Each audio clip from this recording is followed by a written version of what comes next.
Si en algún momento el silencio te invade, tú. Bienvenidos a Tinta de Escritores, espacio que se transmite desde la librería y Centro Cultural Mundos Invisibles. Mi nombre es Daniel Fernández Corch y quien me acompaña hoy no es un escritor, sino que es un escultor. Y es José Alberto Belloni Conrado. ¿Qué tal, José? ¿Cómo estás? Un gusto que estés aquí. Bueno, muy buenas tardes para todos. Un gusto, sí. Muchísimas gracias por la invitación. Y bien decías tú que mi oficio es el de escultor y no el de escritor, así que un poco atrevido a ponerme a escribir, pero creía que era una necesidad y era un libro que hacía falta. Y bueno, impulsado por Janet Chango, mi señora, me decidí en el 2019 y a lo largo del 2020 pudimos redondear con el apoyo de la Embajada Suiza este libro, que es un libro sin fines de lucro, hecho especialmente para difundir la vida y obra de mi abuelo, el escultor José Belloni. Así es, yo aclaré que no es un escritor porque este espacio es para escritores. Y han venido músicos, pero bueno, es el primer escultor que nos visita. Un honor. Y este libro, como bien dijo José recién aquí, recoge la biografía de tu abuelo, sí, pero también nos cuenta sobre todas las dificultades y anécdotas que hay detrás de cada una de las esculturas. Sí, es verdad.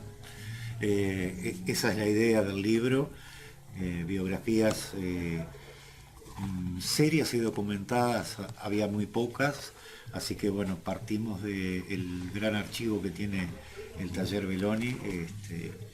Mi querida abuela Mercedes, la esposa de don José, recopiló a lo largo de toda su trayectoria toda la información, documentación, premios, exposiciones, notas de prensa, bueno, que algunas las conseguimos con muy buena fotografía, tener en el libro. Así que bueno, ahí teníamos lo que era la parte biográfica.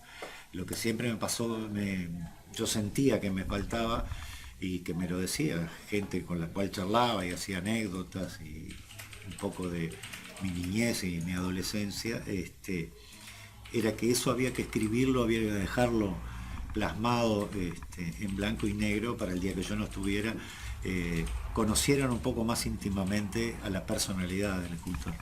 Y este libro, que en principio no va a estar en librerías, ¿dónde se puede encontrar? Bueno, estamos justamente cumpliendo 140 años del natalicio de don José y se piensan hacer una serie de homenajes y el compromiso con la embajada era distribuirlo en las bibliotecas públicas en principio, y que eso derramara también en los 19 departamentos, no quedara solo aquí en la capital. Así que bueno, a través de ANEP, Biblioteca Nacional y una serie de instituciones, de aquí a diciembre estaremos entregando esta primera tirada de 500 libros, y bueno, si vemos que hay demanda, después será otra. Bien, hoy estás como coordinador del Museo Zorrilla. Es verdad, yo estuve hasta 2020 en la Dirección de Cultura de La Valleja. Una vez finalizado el periodo de mandato de la doctora Adriana Peña, que fue mi intendente, visto el resultado de las elecciones, ya no podía ser reelecta, pues ya era su segundo periodo. Renunciamos al cargo como corresponde, porque es un cargo de confianza, y hoy en día hay un nuevo director, pero seguimos vinculados a la intendencia por muchos motivos. La Valleja es un departamento que queremos muchísimo, tenemos un vínculo muy largo en el tiempo desde mi abuelo, porque había un club suizo tichinés, porque los Morosoli, los Clerici, toda esa gente de Minas eran descendientes de tichineses, como mi abuelo, y él visitaba mucho Minas, hizo una gran exposición en el año 57. Así que bueno, en la actividad formal sigo integrando la Comisión de Patrimonio de La Valleja, sí, la cual estamos trabajando muy bien. Es una comisión relativamente nueva, la conformé yo junto con la intendente y una serie de ciudadanos en el 2015. Así que bueno, muy contento de ahora poder, por orden directo de la subsecretaria Ana Ribeiro, del ministro Pablo da Silveira, estamos abocados a la restauración y recuperación de la obra de Don José. Nosotros tenemos una colección importante, pero bueno, a lo largo de los años se fueron yendo obras, y como la idea es finalizar este año, de ser posible, con la cristalización de un proyecto de tener un museo Belloni, estamos recuperando obra que por el momento, yo te comentaba recién que veníamos de Castells, al cual le agradecemos mucho la gentileza de habernos facilitado la compra de la maqueta original del entrevero. Es un yeso de 1,40 m por 1,40 m aproximadamente. Y hemos recuperado con Janet Chango, en un trabajo muy minucioso, una escultura que había sido medalla de plata en Roma, allá por el año 1913-14, y que estaba perdida, y bueno, encontramos una en un cajón hecha añicos, en un trabajo de restauración espectacular. Hoy está terminada y la vamos a volver a exponer. Y por otro lado me pasan datos, amigos, que de repente aparece alguna obra que son obras originales, no réplicas, o obras únicas, como esta maqueta del entrevero, como algún busto en mármol que hemos comprado. Así que bueno, estamos trabajando fuerte en eso. Este libro es como el inicio de una serie de eventos que se van a suceder este año para, bueno, poner de vuelta ante la mirada del público la obra general de Belloni. Y también el libro nos cuenta, o tú nos cuentas a través del libro, sobre cosas muy interesantes que hay detrás de cada monumento, ¿no? Esas vivencias que hasta los 15 años que estuviste con tu abuelo pudiste disfrutarlo como abuelo, como artista, y bueno, y estar allí presente. Incluso participaste del entrevero. Sí, ¿no?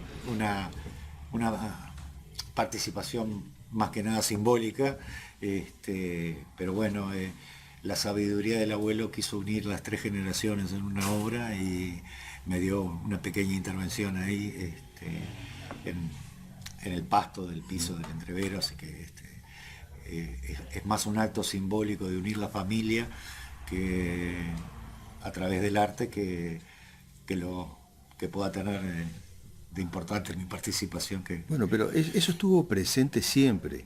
Sí. En tu familia. Y creo que tu abuelo lo tenía muy claro también, ¿no? Porque tu abuela Mercedes también trabajó allí. Tú mencionas que tu hermana también, o tu mamá también. Sí, todos en la familia, hasta de modelo, depende de las habilidades de cada uno, pero a todos les encontraba algo para que participáramos. Sí. Hace poco estábamos releyendo las tarjetas las libretas, perdón, de los sueldos del taller, escritas a mano, cada funcionario, porque una cosa que siempre me llamó la atención, pese a que lo viví, no podía creer, una vez que me hice cargo, cómo había dado la vida a este hombre que murió con 83 años para hacer todo lo que hizo. Era un hombre muy ordenado, muy inteligente, y que sobre todo no era egoísta. Él le daba participación a todos, y bueno, encontramos en ese libro que hubo momentos en que se estaban haciendo 2 o 3 monumentos a la vez y que había 14 o 15 empleados trabajando, entre escultores, ayudantes, claro, carpinteros, herreros. Él tiene anotado día por día lo que cobraba cada uno, cuándo cobraba, y lo que me llamó poderosamente la atención, pero porque fue como un descubrimiento para mí, yo sabía que la escultora italiana Ena Vanoni había trabajado con mi abuelo mucho tiempo, yo la alcancé a conocer, tengo un vago recuerdo de ella.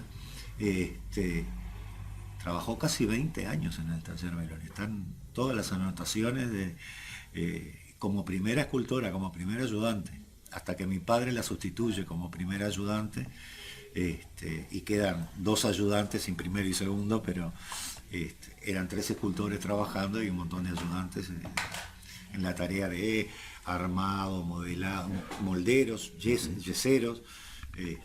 Era febril la actividad escultórica, porque más allá de lo que podemos ver en las calles de las ciudades de Montevideo, del interior, los invito a que recorran los cementerios.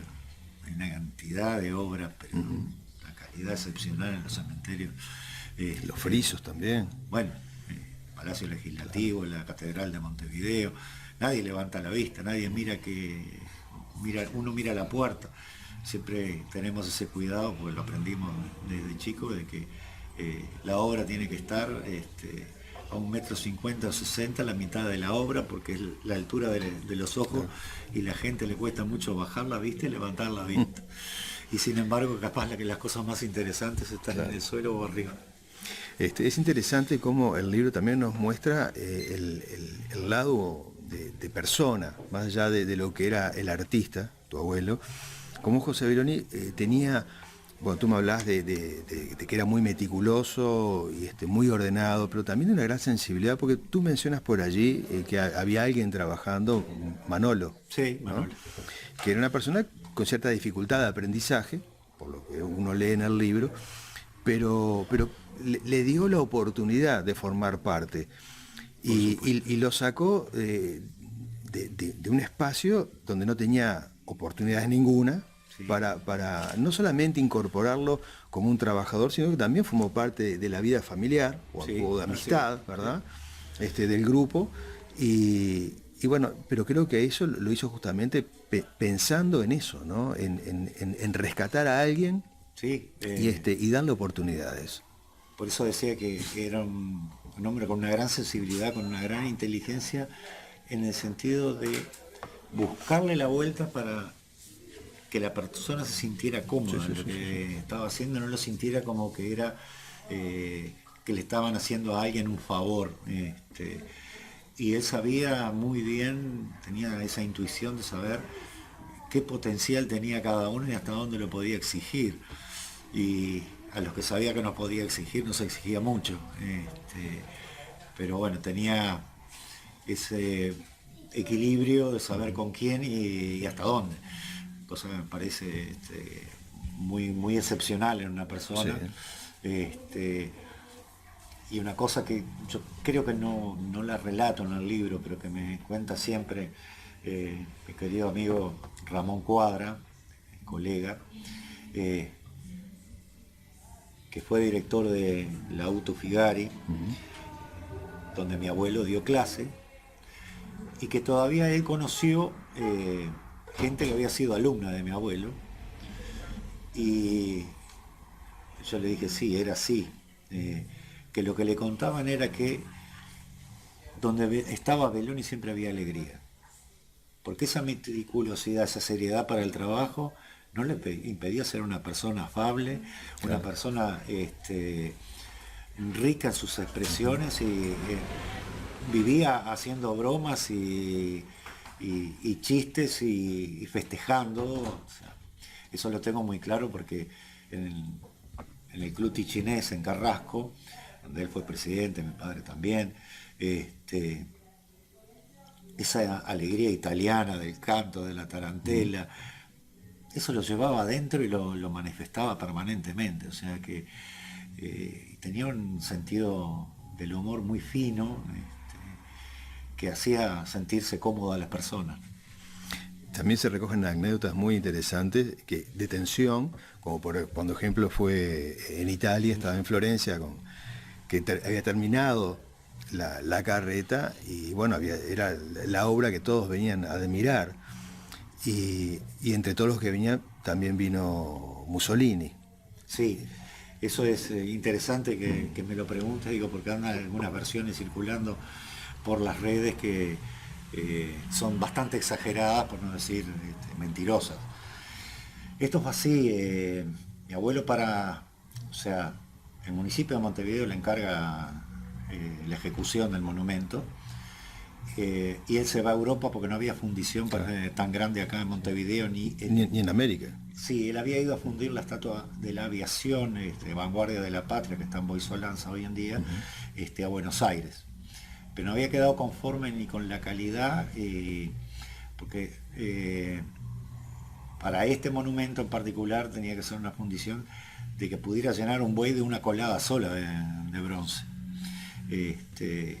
Y bueno, no tenía esta fundición argentina la capacidad para hacerlo y se va.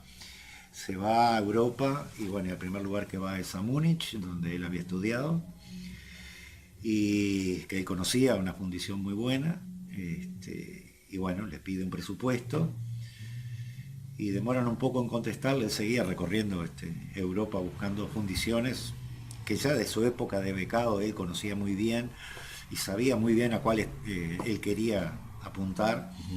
Y la fundición le contesta que cuando ve la obra, que la van a fundir sin cobrar honorarios solo por el honor de fundirla.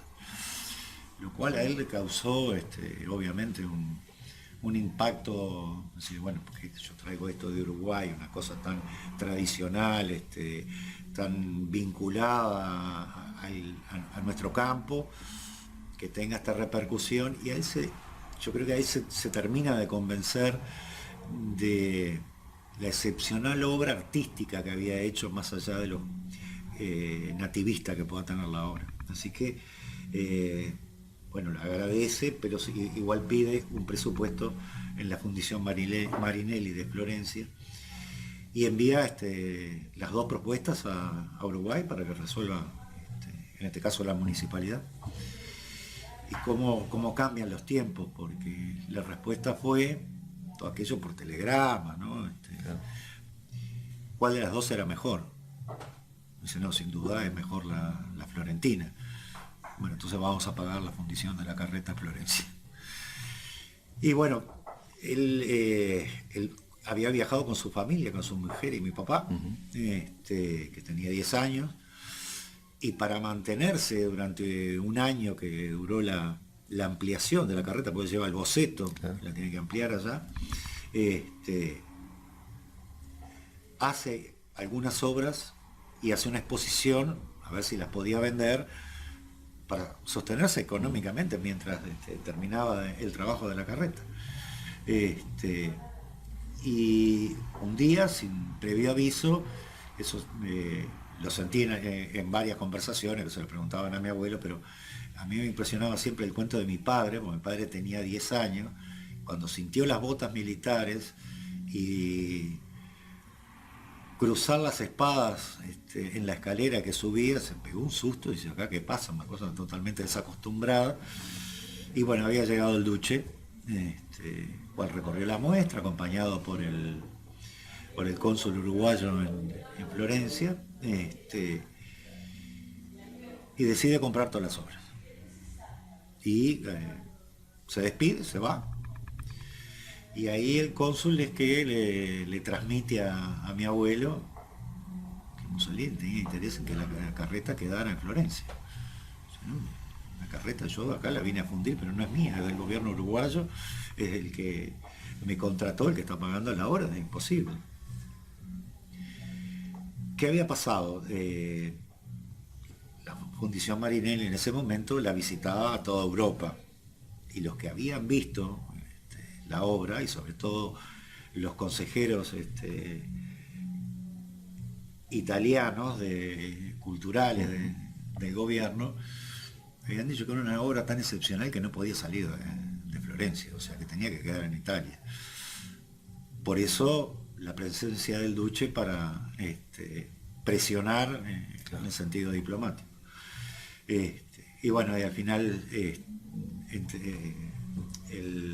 el cónsul y mi abuelo van a una entrevista con el duce y Lo que le pide el duché es que por lo menos a lo que accede es que se exhiba en Florencia durante 30 días la carreta y que él vuelva a trabajar para el gobierno italiano una vez que se inaugure la carreta acá en Montevideo. Y bueno, esa fue la solución al problema. Por lo tanto,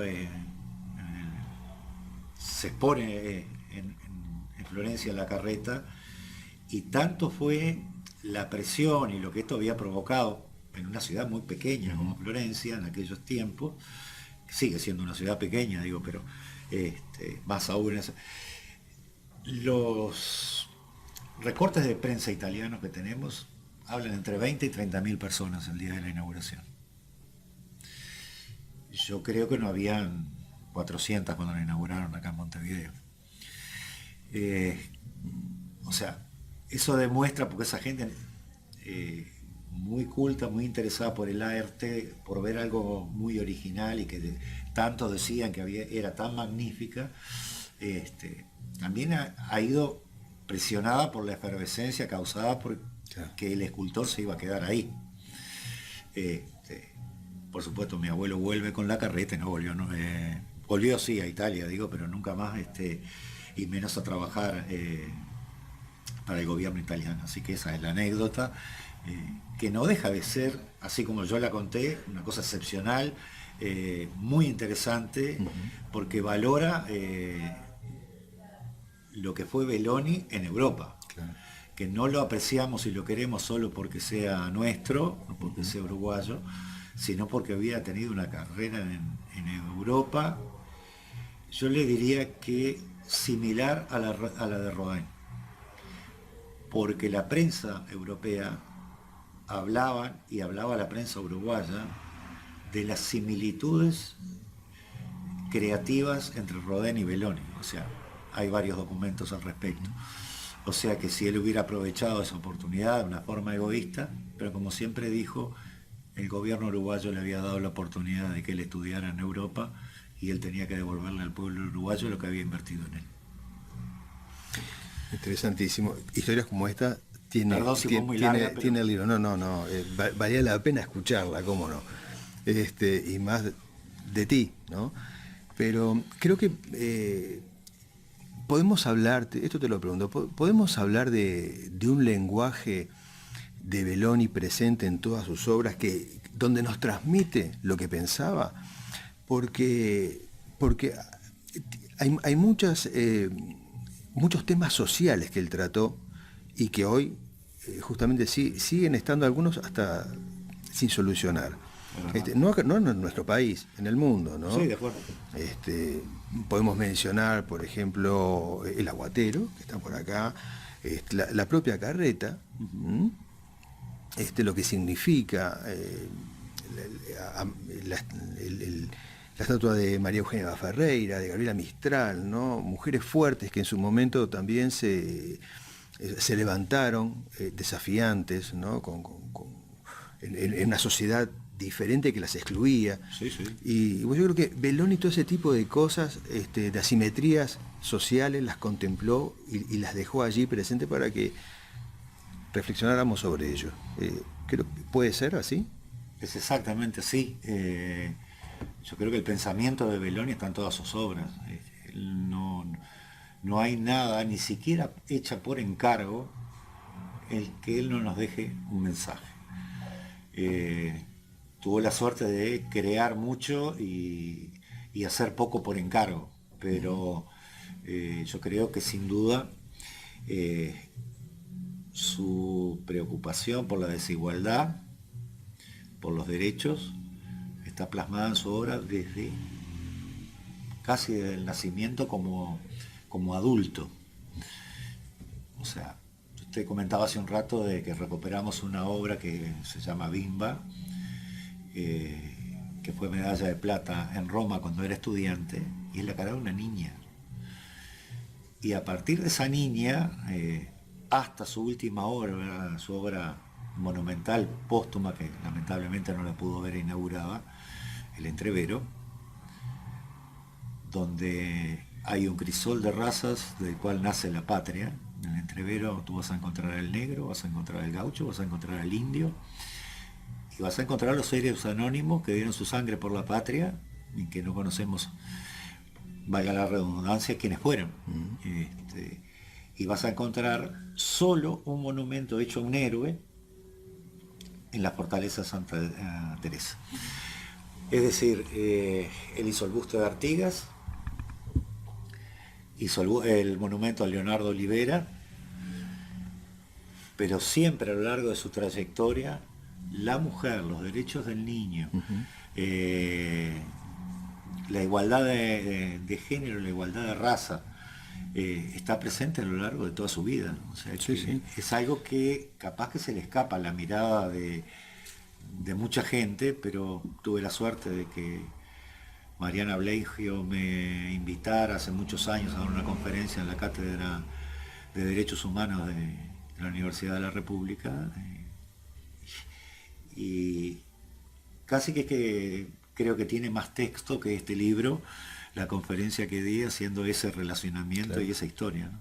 Sí, incluso digo, en el Parque Rodó tenemos a Guillermo Tell, también símbolo de la libertad, la Estatua de Paz en el límite con Brasil, que él la realizó cuando comenzaba la Segunda Guerra Mundial, ¿no? Con un sentido específico. Creo que hoy no saben cuál es el verdadero mensaje, porque le llaman la Estatua de la Madre, ¿no? Lo dejó escrito, así que está en las letras de bronce abajo. Sí, fue, a ver, la guerra fue algo que a él lo complicó, y lo complicó bastante, pese a no haber combatido en la guerra, en ninguna de las dos guerras. Primero porque él tenía las dos nacionalidades, uruguaya y suiza, y los dos países fueron neutrales, claro. Pero sí, en Suiza le había hecho el servicio militar porque es obligatorio. Así que pese a no haber participado, perdió nada menos que el monumento a Carlos María Herrera y varias obras más en el vapor Oriana, que fue hundido allí en el mar Mediterráneo cuando venía de vuelta con las obras por un submarino alemán. Pero más allá de ese hecho interesante, histórico, que no deja de ser una anécdota, porque bueno, el escultor por suerte vivía y se pudo rehacer la obra,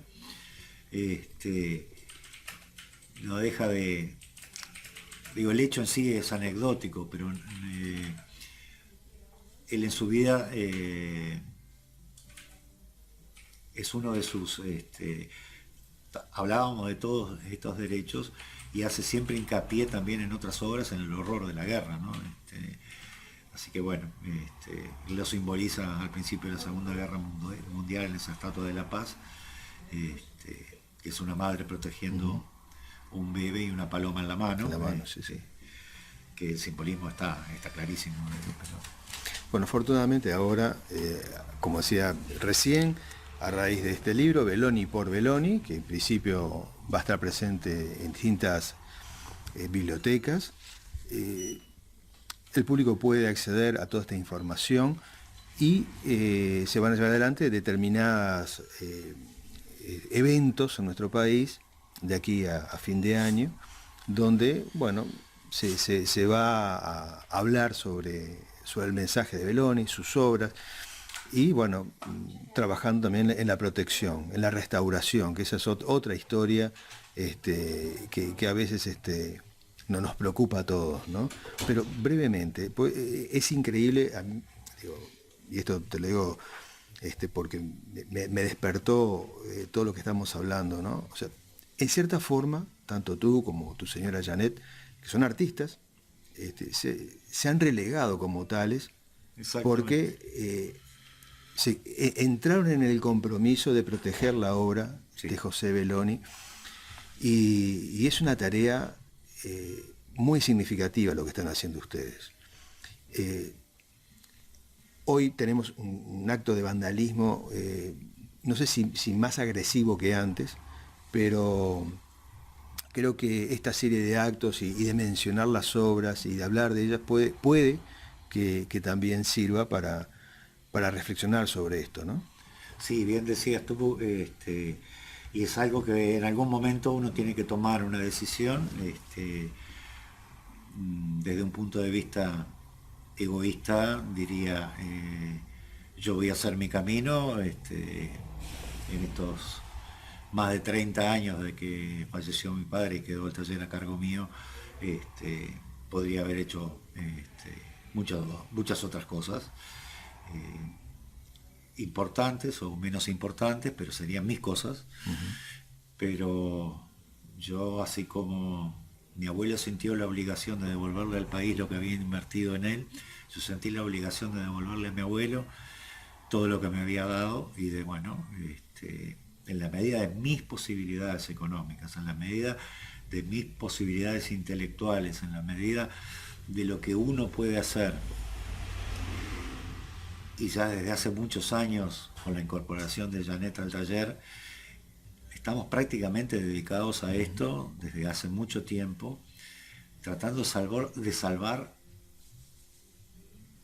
no la integridad de la obra, porque sería imposible, porque hay obra que ya ha desaparecido, pero no solo recuperar, restaurar y después mantener a lo largo del tiempo, que esa es la parte más difícil.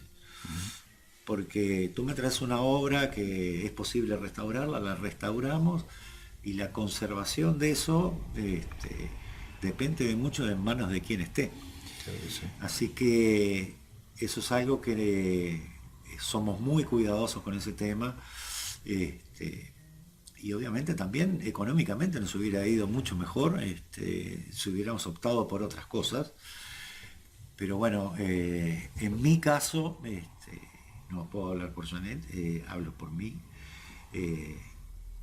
Yo le estoy devolviendo a mi familia, porque en este caso hablamos de mi abuelo y casi que omitimos a mi padre, lo que ellos hicieron por mí, y uno lo siente como, no como una obligación, lo siente como un deber, una satisfacción, y bueno, esto es lo que me tocó en esta vida, tratar de que no se pierda lo que mis mayores me dejaron, y es una responsabilidad, pero como dicen los gurises ahora, pero te pesa la mochila, y me pesa solo cuando encuentro incomprensión en los demás.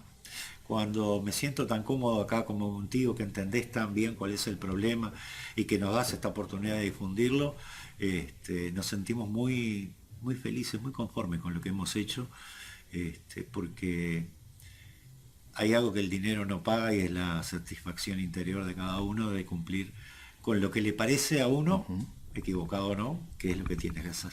Bueno, pero has recogido, o han recogido con Janet, con su señora, el mensaje de tu abuelo, ¿no? Eso creemos. Que es lo que nos estás dejando acá, y es lo que estamos tratando también de difundir, ¿no? Ese mensaje que es de esperanza también, y de cuidar nuestro patrimonio. José, un gusto que hayas estado aquí conmigo hoy conversando, y este va a ser un año importante para ustedes como familia, porque la familia ha estado presente en toda la obra de Belloni. Así que gracias por estar aquí hoy. Gracias a ti, y por suerte la familia se ha agrandado con gente que no es familia de sangre, pero que está apoyando esto con muchas ganas, y nos sentimos muy respaldados. Así que muchísimas gracias a ti también. Muy bien. Amigos, espero que hayan disfrutado de esta entrega, de este encuentro con José Belloni aquí en Tinta de Escritores, así como lo he hecho yo. Nos vemos en la próxima entrega. Adiós.